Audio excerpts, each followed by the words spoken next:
C Joseph Vijay எனும் நான்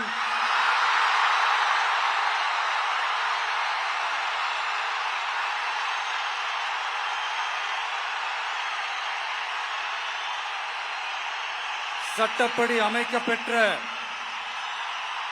இந்திய அரசியல் அமைப்பின்பால்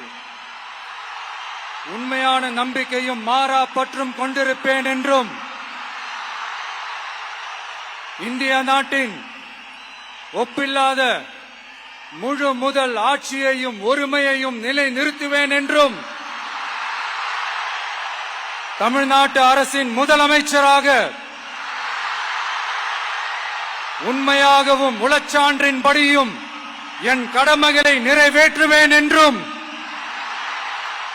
அரசியல் அமைப்பிற்கும் சட்டத்திற்கும் இணங்க